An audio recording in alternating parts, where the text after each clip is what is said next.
Le premier secret de la puissance n'est pas le jeûne, n'est pas la prière. Le premier secret de la puissance, c'est la foi, parce que tu dois avoir un Dieu, et deux, la sainteté.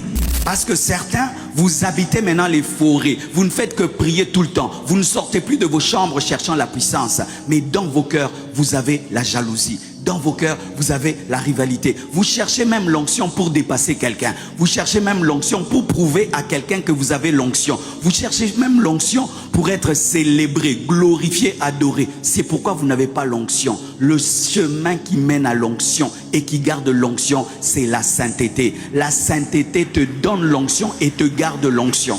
C'est un robinet qui est à la fois un vase. Il te donne et il garde. Lorsque tu as l'onction, tu n'as pas la sainteté, tu es comme quelqu'un qui garde de l'eau dans une bouteille trouée, qui gonfle un pneu qui est troué. Qu'est-ce qui va se passer? Cette onction sera perdue. C'est pourquoi ton onction est perdue, parce que tu cherches la puissance, mais dans le péché. Et tout ce qui entre sort par le trou du péché. Beaucoup de ouins n'ont plus l'onction parce qu'ils ont cessé de craindre Dieu. Quand nous prions ici, vous recevez la puissance, oui.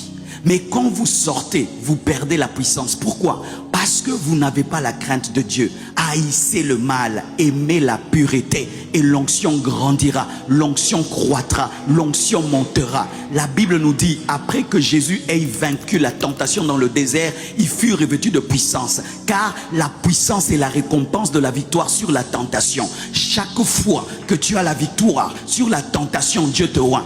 Chaque fois que tu dis non au péché, Dieu te oint. Et chaque fois que tu dis oui au péché, tu perds la puissance. Le péché est une stratégie du diable pour te voler la puissance qui te permet de le détruire. Et lorsque vous aimez la puissance sans aimer le caractère, vous perdrez la puissance. Car la puissance sans caractère est un désastre. Samson avait la puissance, mais il n'avait pas la sainteté. Il a perdu la puissance. Il a perdu la puissance sur les cuisses de Delilah. Et chaque fois que tu as la puissance et tu n'as pas le caractère, il y a les cuisses de Delilah qui te feront tomber. Ça peut être l'argent, ça peut être l'orgueil, ça peut être le mensonge, l'impudicité, toutes ces choses, tu perdras la puissance. Jésus est mort pour que le Saint-Esprit vienne et te oigne. Et le péché pervertit le plan de Dieu pour toi, car tu ne pourras pas atteindre ta destinée sans la puissance. Et le péché qui te vole la puissance t'empêche d'arriver là où tu dois arriver, parce qu'il faut être propulsé par la puissance pour percer. Mais je remarque souvent, les gens qui sont puissamment utilisés par Dieu aiment jouer avec le péché. Même si je pêche, Dieu m'utilise. Non, il continue à t'utiliser parce que tu es son adresse. Mais il peut se faire qu'il t'a déjà quitté. Mais il utilise les gens parce qu'il croit que tu es son adresse. Et pour sa gloire, il agit. Mais toi, au dernier jour, tu n'auras rien.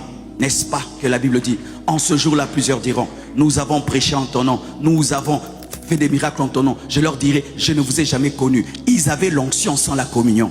Ils avaient l'onction sans le caractère et ils ne sont pas entrés. L'onction que tu as te protège des démons. Le jour que tu perds l'onction, les démons vont entrer. Faites attention, oint de Dieu. Cette onction que vous avez, si vous la perdez, une puissance satanique peut entrer.